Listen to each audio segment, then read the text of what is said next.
मैं एक होटल का मालिक था। एक लड़की रोज मेरे होटल के बाहर आकर बैठ जाती थी और ग्राहकों की प्लेटों में बचा हुआ खाना ले जाती थी। एक दिन खाना बचा ही नहीं तो वो उदास सी वहां से चली गई। कुछ देर बाद मैंने देखा कि एक सब्जी वाला इस लड़की के साथ बदतमीजी कर रहा था। उसके हाथ में लड़की का दुपट्टा था और उसने लड़की को गिरेबान से पकड़ा हुआ था। उसकी कमीज भी फट गई थी। ये सब देखकर मुझे बहुत शर्म आई। मैं तुरंत वहां पहुंचा।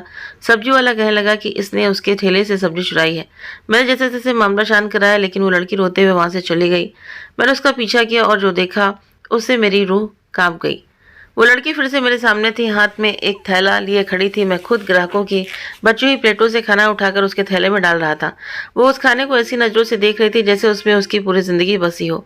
मैंने कभी ये जानने की कोशिश नहीं की कि वो किन हालातों से गुजर रही है, ना ये जानने की कि उसके साथ क्या मुसीबतें हैं। अलबत्ता मैं उसकी थोड़ी बहुत मदद ज़रूर कर देता था। ये होटल मेरा साथी था। वहाँ 5-6 कर्मचारी काम करते थे। होटल बहुत बड़ा तो नहीं था, लेकिन आसपास के दफ्तरों के लोग दोपहर के वक्त यहीं आकर खाना खाते थे। उनके खाने से जो कुछ बचता मैं वो लड़की को दे देता और फिर वो खामोशी से चली जाती थी। अब तो मुझे उसे रोज देखने की आदत सी हो गई थी, क्योंकि वो सुबह से ही आती थी। अक्सर मेरे होटल की सीढ़ियों के पास बैठी नजर आती थी और दोपहर के समय जब ग्राहक तेजी से होटल खाली करते तो वो खुद ब खुद अंदर आ चली आती। उसे ये मालूम था कि मैं उसे तिरस्कार की नज़र से देखूंगा, ना ही उसका हाथ झटकूंगा और ना ही उसे बुरा भला कहूंगा, बल्कि मैं चुपचाप उसके थैले में खाना डाल देता। शायद इसी भरोसे की वजह से वो बिना किसी झिझक के मेरे सामने आ खड़ी होती थी। आज भी मैंने लगभग सारा बचा हुआ खाना उसके थैले में डाल दिया था। उसने एक शुक्रिया भरी नज़र मुझ पर डाली और बिना कुछ कहे खामोशी से चली गई। उस 13 साल की बच्ची की आंखों में जो कृतज्ञता के आंसू थे, उन्होंने मुझे अंदर तक झकझोर दिया। वो बचा हुआ खाना लेकर जितनी आभारी थी, उसकी आंखों की चमक और आंसुओं में ऐसा भाव था जैसे मैंने उस पर कोई बहुत बड़ा एहसान कर दिया हो। जबकि मेरा भगवान मुझे हर रोज़ ताज़ा और बेहतरीन खाना खिलाता है, और फिर भी मैंने कभी उस तरह से उसका धन्यवाद नहीं किया था। उस बच्ची की आंखों की नमी ने मुझे शर्मिंदा कर दिया और मैं उसी वक्त मैंने हाथ उठाकर अपने भगवान को धन्यवाद देना शुरू किया। उस 13 साल की बच्ची ने मुझे अपने भगवान का सच्चा एहसान मानने वाला बना दिया था। उस दिन के बाद से मैं उसका और भी इंतज़ार करने लगा, क्योंकि एहसान रखने की आदत मैंने उसी से सीखी थी। और जहाँ तक मेरा मानना है, मैंने होटल की तरक्की भी शायद उसी बच्ची के आने के बाद से शुरू हुई थी। पहले मेरा होटल बहुत कम चलता था और मुझे काफ़ी नुकसान उठाना पड़ता था, लेकिन जब से ये बच्ची मेरे होटल में आने लगी तब से कारोबार में अचानक तेजी आ गई। मुझे उस बच्ची से एक खास लगाव हो गया था। मैंने अपने वेटर से भी कह दिया था कि अगर कभी मैं होटल में न रहूं तब भी उस बच्ची को खाली हाथ न जाने दें। फिर वक्त यूं ही गुजरता था। वो रोजाना नियम से मेरे पास आती और मैं बिना कोई सवाल जवाब किए उसके शॉपिंग बैग में खाना भर देता। लेकिन फिर कोरोना का दौर आया, लॉकडाउन शुरू हुआ, हालात बिगड़ने लगे और मेरा होटल भी पूरी तरह ठप हो गया। दरअसल मेरा होटल आसपास के दफ्तरों में काम करने वालों के भरोसे चलता था। लॉकडाउन की वजह से सब अपने अपने घरों में काम करने लगे थे। दफ्तर बंद थे, लोग बिना जरूरत के घर से बाहर नहीं निकल रहे थे और होटल का खाना लेना भी बंद कर दिया था। मेरे हालात बहुत बुरे हो गए थे और जो बच्ची जो हमेशा होटल के बाहर बैठती थी वो भी बहुत परेशान रहने लगी, क्योंकि अब मैं पहले की तरह उसे खाना नहीं दे पा रहा था। एक दिन ऐसा भी आया जब वो बच्ची अपने शॉपिंग बैग में साथ होटल में आई, लेकिन मेरे पास उसे देने के लिए कुछ भी नहीं था। उस दिन तो मैंने खाना बनवाया नहीं था, क्योंकि सुबह से एक भी ग्राहक नहीं आया था। मुझे पता चला कि आसपास के सभी दफ्तर 2 हफ्तों के लिए पूरी तरह बंद कर दिए गए हैं। मैं और नुकसान नहीं झेल सकता था। इन हालात की वजह से मैं मानसिक रूप से इतना परेशान हो गया कि समझ नहीं आ रहा था कि क्या करूं। कोई नहीं जानता था कि लॉकडाउन कितने समय तक होगा, ये वे नियम कब लागू रहेंगे। इसलिए मैंने उस बच्ची से माफ़ी मांग ली और मासूम की आंखों से मुझे देखती रही। बिना कुछ कहे मेरे होटल से निकल गई। मेरे पास इतना वक्त नहीं था कि मैं उसके बारे में और सोचता। उस वक्त मुझे अपने कर्मचारियों की भी चिंता थी, क्योंकि होटल बंद होने से वे भी बहुत परेशान थे। मैंने अपनी जेब में पड़े पैसों में से सब कर्मचारियों को कुछ 100 रुपए दिए और उन्हें इंस्ट्रक्शन दी कि मैं अब 2 हफ्ते तक होटल नहीं खोलूंगा। चिंता के इस घड़ी ने सभी के चेहरों पर परेशानी की लकीरें डाल दी थीं। हर कोई अपनी फिक्र में डूबा हुआ था। मुझे भी अपने कारोबार की बहुत चिंता थी। मैंने 2 हफ्तों के लिए होटल को पूरी तरह बंद करने का फैसला किया और फिर हर चीज को लॉक करके जब होटल से बाहर निकला तो मेरी आंखें खुद ब खुद नम हो गईं। कौन जानता था कि आगे क्या होने वाला है। मैंने एक बार अपने बंद होटल की ओर देखा और भगवान से प्रार्थना की कि सब कुछ जल्द ठीक हो जाए। इससे पहले कि मैं घर की ओर बढ़ता, एक अजीब सा शोर सुनाई दिया। लोगों की एक भीड़ जमा थी और शोर शराबा हो रहा था। मैं अपने आप ही उस तरफ बढ़ गया। जाकर देखा तो एक सब्जी वाला बहुत जोर जोर से चिल्ला रहा था। जब मैंने भीड़ हटाकर आगे देखा तो मेरे होश उड़ गए। वो सब्जी वाला उस बच्ची का गिरेबान पकड़कर खड़ा था और उसका दुपट्टा नीचे गिरा हुआ था। वो रो रही थी और सब्जी वाला उसके साथ बहुत बदतमीजी से पेश आ रहा था। ये देखकर मेरा दिल बहुत दुखी हुआ। मैं जानता था कि आज मैंने उस बच्ची को खाने के लिए कुछ नहीं दिया था। शायद वो सब्जी वाले से कुछ मांगने आई थी। मैंने आगे बढ़कर सब्जी वाले से कहा, ये क्या तरीका है, एक जवान बच्ची का गिरबान पकड़ने की क्या जरूरत थी। वो कहने लगा, साहब ये चोर है, ऐसी लड़कियों के साथ ऐसा ही होना चाहिए ताकि ये दोबारा चोरी करने की हिम्मत ना करें। सब्जी वाले की बात सुनकर मैं हैरान रह गया, क्योंकि मैंने उस बच्ची को कभी किसी गलत हरकत में नहीं देखा था। मैंने उससे पूछा, क्या मामला है? तो वो रोते हुए बोली, मैंने इनसे थोड़ी सी सब्जी मांगी थी, इन्होंने मुझे सब्जी दे दी और बदले में मैंने पैसे भी दिए थे, लेकिन अब ये मुझे चोर कह रहा है, समझ नहीं आ रहा क्यों। सब्जी वाला बोला, इसने ढेर सारी सब्जी ली और सिर्फ 10 रुपए दिए। आप ही बताइए, 10 में क्या थैला भरकर सब्जी आती है? मैंने इसे रोकना चाहा और सब्जी वापस लेने की कोशिश की तो ये भागने लगी, इसलिए मैंने इसे पकड़ लिया। आज इसे ऐसा सबक सिखाऊंगा कि दोबारा किसी को बेवकूफ़ न बनाए। बच्ची शर्म से सिर झुकाए खड़ी थी, आंखों से आंसू बह रहे थे। मैंने जमीन पर पड़ा उसका दुपट्टा उठाया, उसे दिया और सब्जी वाले से कहा, इसे जाने दो, इसके पैसे मैं चुका देता हूँ। लड़की ने मुझे सन भरी नजरों से देखा और फिर चुपचाप अपने रास्ते चली गई। मैंने सब्जी वाले को पैसे दिए तो वहाँ इकट्ठी भीड़ भी धीरे धीरे हट गई। मैं हैरान था कि इतनी बड़ी भीड़ में किसी ने उस बच्ची की तरफदारी क्यों नहीं की। क्यों किसी ने ये नहीं देखा कि एक आदमी एक बच्ची के गिरेबान पर हाथ डाले खड़ा था। वो बच्ची 100 लोगों की भीड़ में भी बिल्कुल अकेली और बेबस थी। सब्जी वाले को पैसे मिलते ही वो चुपचाप चला गया और मैं घर जाने वाला था, न जाने क्यों उस बच्ची के पीछे पीछे चल पड़ा। मैं सोच रहा था, लॉकडाउन में हम जैसे पढ़े लिखे लोगों की हालत जब इतनी खराब हो चुकी है तो फिर वो बच्ची तो पहले से ही किसी बुरी हालात में थी। न जाने कहाँ रहती थी, उसका क्या हाल था, बस दिल ने चाहा कि उसे जानूं, इसलिए उसके पीछे चल पड़ा। उस बड़े से इलाके के पीछे एक झुग्गी बस्ती थी। वो बच्ची तेजी से उस बस्ती में दाखिल हुई और एक छोटी सी झोपड़ी में चली गई। मैं कुछ देर तक बाहर खड़ा रहा, फिर किसी सोच के तरह झोपड़ी का पर्दा हटाया। अंदर का मंजर देखकर मेरा होश उड़ गया। चारपाई पर एक बूढ़ा आदमी लेटा हुआ था और वो बच्ची जल्दी जल्दी उस सब्जी से कुछ पकाने की कोशिश कर रही थी। झोपड़ी के अंदर बस वही 2 लोग थे, लेकिन वो बच्ची बहुत सारा खाना तैयार कर रही थी और मुझसे भी वो हमेशा ज़्यादा खाना ही ले जाया करती थी। 2 लोगों के हिसाब से खाना बहुत ज़्यादा था। मैंने धीरे धीरे उसे आवाज़ दी तो वो एकदम चौंक गई और मुझे देखकर डर गई। वो कहने लगी, साहब मैंने चोरी नहीं की थी, उस सब्जी वाले को मैंने 10 रुपए दिए थे क्योंकि मेरे पास बस उतने ही पैसे थे। मैं मुस्कुरा कर बोला, मैं अंदर आना चाहता हूँ। उसने मुझे अंदर बुला लिया। मैं उस बूढ़े आदमी के पास जाकर बैठा तो बताने लगी कि ये मेरे बाबा हैं। पहले ये नौकरी करके घर चलाते थे, मगर एक एक्सीडेंट में इनकी कमर में ऐसी चोट लगी कि अब ये बिस्तर से उठ भी नहीं सकते और इसी वजह से मैं कोई काम नहीं कर सकती, क्योंकि मैं ज़्यादा देर तक घर से बाहर नहीं रह सकती। मैंने झोपड़ी पर एक नज़र डाली जहाँ ज़िंदगी की ज़रूरत का सामान तक मौजूद नहीं था। फिर मैंने उस बच्ची से पूछा, तुम इतना सारा खाना क्यों बना रही हो? और जो बात उसने बताई वो सुनकर तो मेरे पैरों तले से जमीन खिसक गई। मैं हैरत से उस 13 साल की बच्ची को देखता रहा, जो उम्र में तो मुझसे बहुत छोटी थी, मगर सोच और हिम्मत में शायद मुझसे कहीं बड़ी थी, क्योंकि जो बात उसने बताई उसे सोचना भी किसी आम इंसान के लिए मुमकिन नहीं था। कई देर तक मैं उसे देखता रहा। फिर मुझे उसने वादा किया कि मैं उसकी पूरी मदद करूंगा और उसने नेक काम में उसका साथ दूंगा। ये सुनकर वो बच्ची बहुत खुश हुई। कुछ देर उसके बाबा के पास बैठने के बाद मैंने कुछ पैसे उसके हाथ में रखे और फिर वहां से वापस लौट आया। मैं भूल गया था कि मेरे अपने हालात क्या हैं, कैसी मुश्किलों में मैं घिरा हूँ। बस एक ही बात याद रह गई थी, वो बच्ची और उसका हौसला। अगर उस झोपड़ी में रहने वाली साधारण सी बच्ची इतना बड़ा दिल और हिम्मत रख सकती है तो फिर मैं क्यों नहीं। ये सोच मुझे एक नए रास्ते पर ले आई थी। मैंने उसी वक्त अपने वेटर्स को दोबारा फ़ोन किया और स्टाफ को होटल दोबारा खोलने का आदेश दे दिया। अगली ही सुबह मैंने होटल खोल दिया। मेरा सारा स्टाफ तेज़ी से काम में लग गया। सभी हैरान थे कि मैंने होटल क्यों खोला है, क्योंकि ग्राहक तो आने वाले नहीं थे। लेकिन जैसे ही खाना तैयार हो गया, मैंने बहुत कम दामों पर खाना देने का बोर्ड बाहर लगवा दिया और वेटरों के जरिए आसपास की गरीब बस्तियों में भी ऐलान करवा दिया कि जो कोई बेहद कम कीमत पर खाना खरीदना चाहता है वो हमारे होटल से ले सकता है।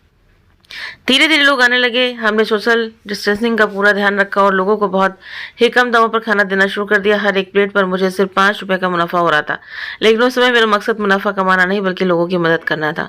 हाथ पर हाथ रखकर घर बैठने से कुछ हासिल होने वाला नहीं था। ये वो समय था जब सबको आगे बढ़कर एक दूसरे की मदद करनी थी। ये सोच मुझे उस 13 साल की बच्ची रीमा से मिली थी, लेकिन जिसकी झोपड़ी में जाकर मैंने कुछ देखा और सुना जिसने मेरी सोच को पूरी तरह बदल दिया। देखते ही देखते बहुत सारे लोग आ गए और सभी ने खाना खरीदा। जब महीने का हिसाब लगाया गया तो मुझे हमेशा से कहीं ज़्यादा मुनाफा हुआ, क्योंकि पहले तो मुझे ऑफिस के बड़े बड़े लोग ही महंगा खाना खाने आते थे, लेकिन अब इतनी कम कीमत पर आसपास के गरीब लोग टूट पड़े थे और सभी अच्छे खाने का आनंद ले रहे थे। इस मुश्किल समय में उनके लिए खाना किसी वरदान से कम नहीं था। मैंने तुरंत अपने वेटरों को उनके हिस्से की मजदूरी दे दी और उन्हें ये इजाज़त भी दे दी कि इस ताजे खाने में से इतना चाहे आप अपने घर ले जाएं और आसपास के गरीब लोगों में बांट दें। ये सुनते ही उनके चेहरे खिल उठे। सभी ने ज़रूरत के मुताबिक खाना लिया और चले गए। अगले दिन जब मैं होटल पहुंचा तो हैरान रह गया, मुझसे पहले ही सारा स्टाफ वहाँ मौजूद था। उसमें एक अलग ही जोश था। वह सभी पहली बार मुझे इतनी लगन और दिल से काम करते नजर आए। फिर देखते ही देखते पहले से भी ज़्यादा मात्रा में खाना तैयार किया गया और खाने वालों की संख्या भी बढ़ गई। जिन जिन लोगों को पता चला कि बहुत ही मामूली कीमत पर अच्छा खाना मिल रहा है और जो लोग इसकी कीमत नहीं चुका सकते उनके लिए मुफ्त में भी खाने का इंतजाम है, तो हर कोई वहां चला आया। मैंने इतनी कम कीमत रखी थी कि बिना कीमत दिए कोई भी खाना लिए बगैर नहीं गया। सभी ने अपनी हैसियत के मुताबिक पैसे अदा कर दिए। जब मेरे दोस्त को इस बारे में पता चला तो बहुत हैरान हुआ और मुझे बेवकूफ़ कहने लगा। उसने मुझे फ़ोन किया, पहले पूरी बात पूछी और जब मैंने बताया कि मैं ये सब सिर्फ इसलिए कर रहा हूँ ताकि मुश्किल वक्त में लोगों की मदद हो सके, मैं इसमें कोई खास मुनाफा नहीं कमा रहा, तो वो कहने लगा, लॉकडाउन में तो तुम दूसरों की मदद कर रहे हो, लेकिन लॉकडाउन के बाद खुद कटोरा लेकर खड़े हो जाओगे। जिन लोगों से तुम हमदर्दी कर रहे हो वो तुम्हें पलट कर भी नहीं पूछेंगे। फिर उसने कहा, अगर इसी तरह अपनी सारी जमा पूंजी लुटा दोगे तो अपनी बीवी बच्चों के लिए क्या बचेगा। उसकी बातें सुनकर मैंने कहा, मैं ये सब भगवान की खुशी के लिए कर रहा हूँ और इसीलिए मुझे धन देने वाला भी वही है। जिन लोगों को इस बारे में पता चला उन्होंने भी मुझसे हमदर्दी जताई और कहा कि शायद मैं अपने होश खो बैठा हूँ। लोग कहने लगे कि मैं अपने होटल की प्रतिष्ठा खराब कर रहा हूँ और अपनी जमा पूंजी बर्बाद कर रहा हूँ, लेकिन सिर्फ मेरी बीवी थी जो मेरे साथ खड़ी थी। उसका कहना था, अगर आपकी नीयत नेक है तो मंजिल खुद ब खुद आसान हो जाएगी। उसकी हिम्मत से यह काम मेरे लिए आसान हो गया था। वो भी मेरे साथ होटल आने लगी थी। ज़्यादातर औरतों को वो खुद अपने हाथों से खाना पैक करके देती थी। जब औरतें झोली भर भर के हमें प्रार्थनाएं देती तो मेरी बीवी की खुशी का ठिकाना नहीं रहता। अक्सर रात को जब हम थक हार कर बिस्तर पर लेटते तो मेरी बीवी कहती, मैंने ज़िंदगी में कभी इतना सुकून महसूस नहीं किया जितना मुझे इस काम को करते हुए हो रहा है। मैंने घर में किसी चीज़ की कमी नहीं थी। मेरी बीवी एक आरामदायक ज़िंदगी देख चुकी थी, लेकिन मैं ये सेवा करके वो बहुत खुश थी। कुछ दिन गुजरे तो मेरे पास खाना बनाने के पैसे भी नहीं बचे थे, क्योंकि जो भी थोड़ा बहुत मुनाफा हुआ था उसने मैंने बिल वगैरह अदा किए थे। अब मेरा बैंक बैलेंस वाकई ख़त्म हो गया था और मैं सोच रहा था कि आगे खाना कैसे बनेगा, क्योंकि खाने के अलावा बिजली, गैस आदि के बिल भी देने होते थे। मैंने सोचों में डूब गया कि अचानक एक शख्स मेरे होटल आया। मुझे लगा वो भी शायद खाना लेने आया है, इसीलिए मैंने उसे खुद साइड में बुला लिया, क्योंकि भीड़ ज़्यादा थी और हम सोशल डिस्टेंसिंग का भी ख्याल रख रहे थे। मैंने उससे कहा, आप मुझे बता दीजिए कि आपको क्या चाहिए, मैं उसे दे देता हूँ। तो उसने मेरी तरफ एक चेक बढ़ाया और कहने लगा, मैं ये देने आया था। और ये देख कर मेरे होश उड़ गए कि उसके हाथ में 50 लाख का चेक था। वो कहने लगा कि मैं पिछले कई दिनों से आपको इन्हें काम करते हुए देख रहा था। यहाँ करीब में मेरा दफ्तर है, लॉकडाउन की वजह से हमने वही बंद कर दिया। मैं यहाँ कभी कभी दफ्तर देखभाल के लिए आता हूँ, तो मुझे पता चला कि आप बहुत लोगों के काम आ रहे हैं। मैं भी इस नेक कार्य में आपका हिस्सा डालना चाहता हूँ। फिर वो मुझसे बिना कुछ पूछे चेक देकर चला गया और मैं भगवान की तरफ से आई इस मदद को बिल्कुल हैरान रह गया।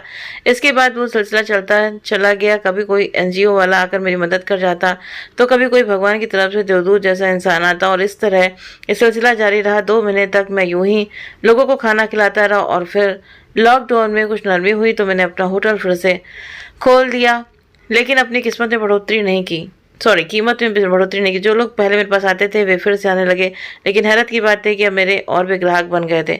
जब लॉकडाउन खत्म हुआ और लोगों के हालात बेहतर हुए, तब तक उन्हें मेरे खाने और स्वाद का मजा लग चुका था। वे अब सही कीमत पर भी खाना खरीदने को तैयार थे। अब मेरे होटल पर दिन रात भीड़ रहने लगी थी। लोग बाहर बारी बारी से खड़े होते और मैं बस भगवान का शुक्र अदा करता रहता। मैं उस 13 साल की रीमा को कभी भी भूल नहीं सकता जिसने मुझे ये रास्ता दिखाया था। मैं जो भी कमाता उसमें से कुछ रीमा को भी भेजता था, क्योंकि वो भी अपने इलाके में यही नेक काम कर रही थी। मेरे होटल से जो भी खाना वो लेकर जाती थी वो उसे अपनी जनसंख्या में मौजूद गरीब बच्चों में बांट देती थी। और उस दिन भी जब वो सब्जी लेकर गई थी तो वो बहुत सारा खाना तैयार कर रही थी। मैंने हैरान होकर पूछा, तुम्हारे घर में तो सिर्फ तुम और तुम्हारे बाबा हैं, फिर ये इतनी सारी सब्जियां क्यों पका रही हो?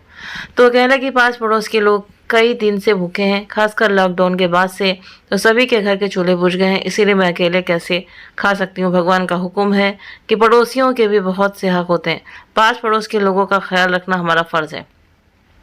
यही वजह है कि मैं जो भी थोड़ा बहुत पकाती हूँ उसमें मैं सबको बांट देती हूँ। अगर मैं सब कुछ अकेले खा जाऊंगी तो भगवान को क्या जवाब दूंगी। जब मेरा पड़ोसी भूखा था और मैं पेट भरकर सो गई थी, आज जितनी भी सब्जी मुझे मिली है वो भी भगवान की कृपा से मिली है, इसीलिए मैं उसे भी पास पड़ोस में बांट कर ही खाऊंगी ताकि कोई भूखा ना सोए। रीमा की बात सुनकर मैं काँप उठा। आज तक मैंने कभी इस तरह नहीं सोचा था जैसे सोच उस बच्ची की थी। फिर मेरी आंखों के सामने ही उस बच्ची ने ढेर सारा खाना तैयार किया। वो कोई खास खाना नहीं था, बस उबली हुई सब्जियां थीं, लेकिन जैसे ही खाना तैयार हुआ उसने आवाज़ लगाई और पास पड़ोस के बहुत सारे बच्चे प्लेट लेकर आ गए। उस बच्ची ने सबको थोड़ा थोड़ा सब्जी बांटते हुए सब उसका धन्यवाद देते हुए चले गए और उस बच्ची की आंखों में बड़ा सुकून था। देखकर मैं हैरान रह गया कि एक 13 साल की बच्ची जिसका पिता अपाहिज होकर बिस्तर पर पड़ा है, उसके घर के हालात बहुत ख़राब हैं, वो ऐसे समय में भी दूसरों का ख्याल रख रही है। उसे पड़ोसियों के हक याद हैं, उसे दूसरों की भूख की फिक्र है। और एक मैं था जिसकी जेब अभी भी खाली नहीं हुई थी। बैंक में पैसे थे, घर में सभी सुविधाएं थी, बीवी बच्चों को किसी चीज़ की कमी नहीं थी। फिर भी मेरी सोच वैसी क्यों नहीं थी? मेरे पास सब कुछ था, फिर भी मुझे आने वाले कल की चिंता थी। जबकि वो बच्ची खाली हाथ थी, फिर भी उसने अपने कल की नहीं बल्कि दूसरों के आज की चिंता की। अगर समाज में बदलाव लाना है तो सबसे पहले अपनी सोच बदलनी होगी। ये मुझे उस बच्ची ने सिखाया। उसी दिन मैंने फैसला किया कि इस मुश्किल समय में मैं भी उस बच्ची की तरह पास पड़ोस और गरीब बस्तियों का ख्याल रखूंगा। मेरे जरा से ख्याल ने न केवल उसके घरों में रोजी पहुंचाई बल्कि मेरे अपने रोजी में भी ऐसी बढ़ोतरी हुई कि आज लॉकडाउन खत्म हुए 4 साल हो गए, लेकिन एक भी दिन ऐसा नहीं गया जब मेरे होटल में ग्राहकों की भीड़ ना हो या जब मैंने पहले से ज़्यादा मुनाफा ना कमाया हो। मैं ये समझ गया हूँ कि अगर इंसान सच्ची नीयत से अपना सब कुछ भगवान की राह में खर्च करे तो भगवान अपने आदर्श खजानों से उसे इस कदर कृपा करता है कि वो खुद हैरान रह जाता है।